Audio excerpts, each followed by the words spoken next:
2020년 8월 29일 7시 40분입니다. 오늘도 다른 날에 비해 조금 늦죠? 지난밤에도 소나기가 좀 쏟아졌습니다. 소나기 소리에 잠이 깨가지고 또 혹시 일기예보에는 그렇게 많이 온다는 소리가 없는데도 자라보고 놀란 가슴 소뚜껑 보고 어쩐다듯이 혹시 너무 많이 쏟아지면 어떡해, 그런 생각이 저도 모르게 잠시 들었었던가 봅니다. 아침에 보니까 비가 좀 꽤 내렸습니다. 또 찌겠죠. 요즘 아주 후덥지근합니다. 방호제에서는 웬만하면 창문 열고 선풍기 켜고 있으면 견딜만 한데 요즘은 낮에 몇 차례 불을 껐습니다. 하긴 혼자 있으니까 누가 쳐다보는 사람도 옷 다 벗고 있고, 그러고서 책 읽는데도 땀이 나는 것도 뭐죠? 몸에 소금기가 나오면서 아주 끈적끈적하니까 불편해서 계속 앉아있을 수가 없어. 하루에 너댓 차례 가서 물 껴놓고 와.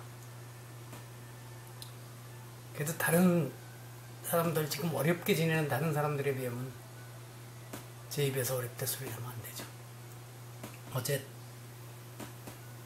뉴스 속보들 뜨는 거 보니까 코로나 사태가 심각해져서 모든 음식점들에 대한 방침이 더 강화됐더군요. 그래서 저녁 9시 이후엔 못하고, 9시 이후에는 배달만 되고, 여러 가지가 있어요. 그래서 가까운 벗이 올해 와서 알게 됐습니다만 주방에 사람 하나 두고 작은 음식점을 하는데, 그래도 걱정이 돼서 전화를 했죠. 그랬더니 고민 중이라고, 어떻게 해야 될지가. 그 아침에 이래고 생각을 해보니까 이런 자영업자들도 그렇고 더욱 이미 나락에 빠진 사람들이 많죠. 이런 얘기하면 사람들이 뭐라 합니다만 노래방에 아르바이트 뛰던 사람들, 노래방 도우미로 일해서 아이들 먹여 살리던 사람들, 그와 비슷한 많지 않겠습니까? 이미 모든 일자리가 그런 경우는 끊어졌죠. 제가 그런 얘기를 어디서 했더니 왜 그런 사람 걱정까지 하느냐 그래서, 아니 내가 어떻게 해줄 수는 없지만 그 사람들은 어떻게 살까 하는 그런 최소한 그런 마음은 일어나야 되는 거 아니냐. 문제는 아마 설사 착한 권력이라고 해도 권력을 가진 사람들은 거기까지 생각을 하는 경우는 거의 없죠.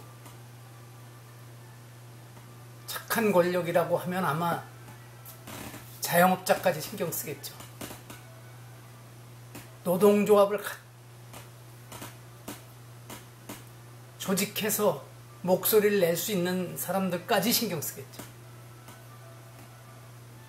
나쁜 권력은 그조차도 신경을 안 쓰겠지만. 그렇습니다. 어제 제가 페이스북에 일기에 그런 얘기를 썼습니다. 대통령이 천주교와 개신교 지도자들, 제가 가로하고 그랬습니다. 지도자들이라고 쓰지만 그들이 지도자인지 아닌지는 확실하지 않다. 그들을 초청해서 이야기를 나누었습니다.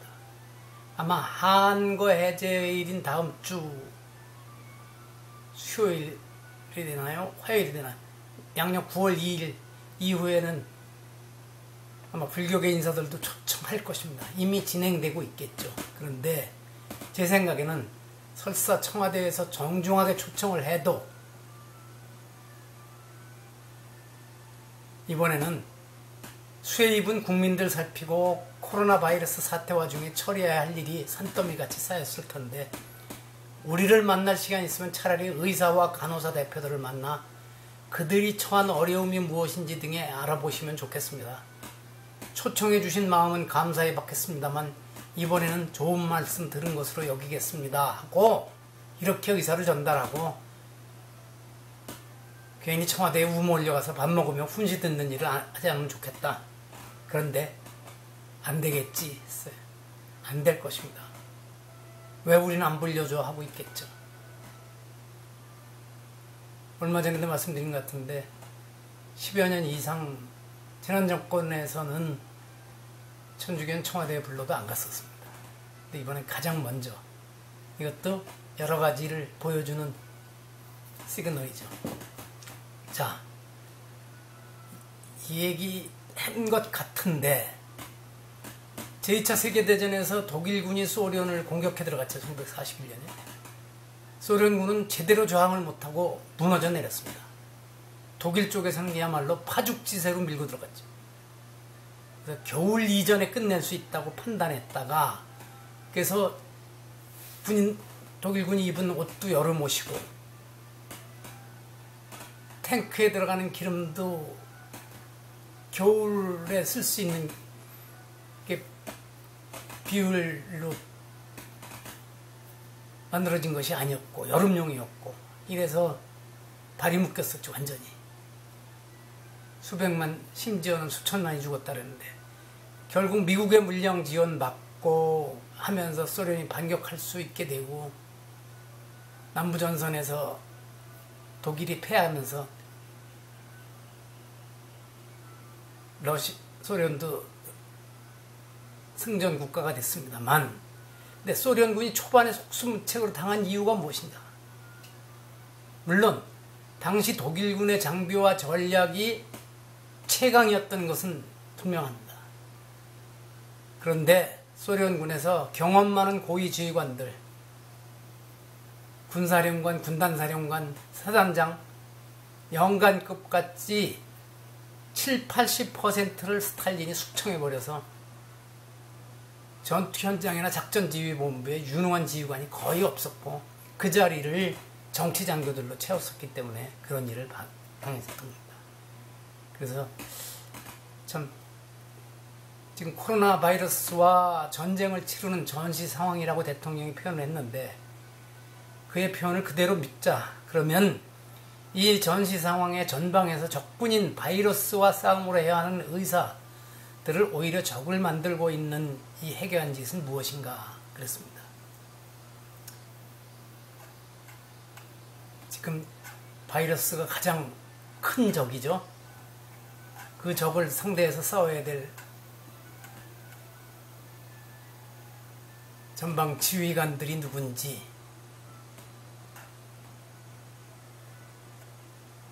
답답한 노릇이죠. 그리고 오늘 아침에도 이 짧은 시간에 일기에다 이런 얘기를 써놨습니다. 요즘 곳곳에서 희생양 만들기가 아주 많이 벌어지고 있죠.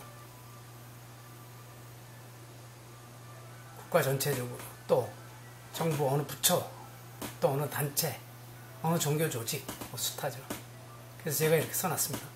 작은 마을의 촌장이나 시골 교회의 목사나 장로에서부터 최강대국 미국 대통령에 이르기까지 모든 권력은 자기 권력 유지를 위해 끊임없이 희생양을 만들어낸다. 그 희생양 만들기가 형식에 그치는 경우도 있지만 주로 겁주기 위한 용도죠. 대개는 어떤 식으로든 누군가에게 큰 상처를 주게 되고 이를 지켜보는 사람들에게 나는 조심해야지 하는 효과를 발휘하게 된다. 하지만 희생양 만들기 작전을 너무 자주 써서 구성원 사이에 불안감이 너무 커지게 되면 이제는 못 참겠어 하는 사람이나 조직이 늘어나게 되고 이들 중 누군가 나서서 횃불에 불을 붙이게 된다. 그리고 그 횃불 아래로 군중이 모여들어 권력을 무너뜨리려 하게 되는 것이다. 때로는 성공하고 대부분은 이런 시도가 실패한다. 그랬습니다. 그리고 이 영상편지 하기 15분 전쯤에 7시 20분에 이렇게 써놨어요. 하도 지금 다 밥그릇 싸움이라고, 밥그릇 챙기기라고 그러지 않습니까? 그래서 모두 밥그릇 싸움이라고? 그게 정답이다. 근데 의사들만 밥그릇 챙기냐? 정부 부처 사이에서도 밥그릇 챙기기 싸움을 하지 않더냐? 인류 역사가 어찌 보면 밥그릇 싸움의 연속이고 그 과정에서 성장 또는 발전해온 것이 아니더냐. 가끔 그에 대한 제재를 해야 한다고 말로 한 것이 사상가와 각 종교의 교조들일 것이고 힘으로 밀고 간 것이 진시황에서부터 히틀러에 이르기까지 독재 권력자들이 아니었더냐. 그 밥그릇을 지들만 차지하겠다고 하는 점에서 앞서가는 인사들이 누구인지 한번 생각해보자.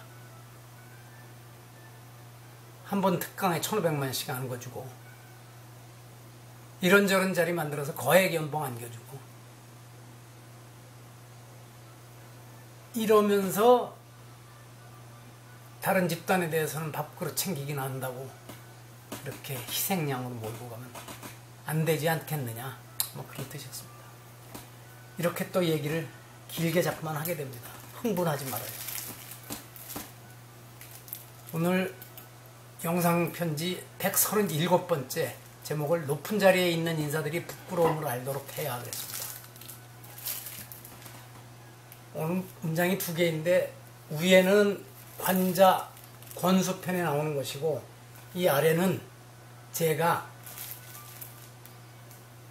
이 얘기를 하면서 만들어낸 말입니다. 목민자 백성들을 참 요즘 와서는 목민이라 그러면 안 되죠. 다스리는 것이니까, 훈육하는 것이니까. 백성들을 잘 다스리는 사람은 민지 요치야. 백성들이 부끄러움을 알게 하려고 한다. 그래야 말을 잘 들으니까. 독재 정권도 그걸 잘했죠. 옛날에 치만백기 운동 무슨 이런 것들도 한편으로는 맞으면서도 한편으로는 이런 것이 있는 겁니다. 부끄럽게 만들어서 말 잘 듣게 하려고 그래요. 그래서 제가 2015년 10월 2일에 이렇게 말을 했어요. 이 구절을 대할 때 명심해야 할 것은 관중이 이런 주장을 펼 때가 2000년도 더 지난 옛날이라는 점이다. 그때는 정치가 아니라 통치, 대중이 지도자를 뽑는 민주주의 방식이 아니라 임금과 지배 귀족들이 중심이 되어 사회를 안정시키는 것이 최선의 과제였던 시절이다. 이때에는 피지배층인 백성들이 법률 조항이나 예절이라는 이름을 달고 그들을 옥죄는 일체의 관습 등등을 잘 지키고 그것을 어겼을 때에는 부끄러워하게 만드는 것이 지배계급의 의무였다. 그러니까 관중이 요즘 세상에 나타나면 이 말은 이렇게 바뀌어야 된다 그랬습니다. 국지대표자, 면 상위자, 지치야. 나라를 대표하는 사람은 면 애써야 한다. 상위 높은 자리에 있는 사람이 지치야. 부끄러움을 알도록 힘써야 한다. 근데 5년 전에 하는 말인데 요즘 딱 있더라고요. 지금 보니까 대통령이 할 일이 집권 세력의 상층에 있는 사람들이 부끄러움을 알게 해주는 게 가장 먼저 필요할 것 같습니다. 도대체 부끄러움은 모르고 모든 책임은 남들한테 돌리고 이번에 무슨 시무 7종과 상소문 형식으로 쓴 그 사람 얘기도 등장하더군요. 거기에도 전임자들한테 미루는 데만 급급하고 여차하면 언론의 공작이고 부동산 값이 진짜 천정부지로 뛰는데 뭐 그럴 수 있는 거 아니냐 그러고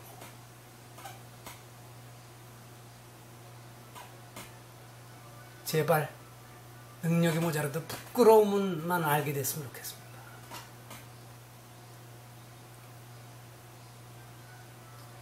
지금 장관이라고 하고 있는 사람들에 보면 나머지 장관들은 언론에 잘 등장하지도 않지만 등장하는 사람들의 면면이 왜 이렇게 부끄러움을 모르는 사람들인지, 책임을 빠져나가는 그런 것들만 배워왔는지 그런 생각을 하게 됩니다. 자, 국지대표자, 면상위자, 지치야. 나라를 대표하는 사람은 대통령입니다. 높은 자리에 있는 인사들이 부끄러움을 알도록 힘써야 한다. 이 말로 137번째 영상 편지를 마칩니다. 오늘은 일단 누구 연락이 오면은 오전에 나가서 이리저리 드라이브도 좀 하고 이러고 들어올까 합니다. 여기서 마칩니다.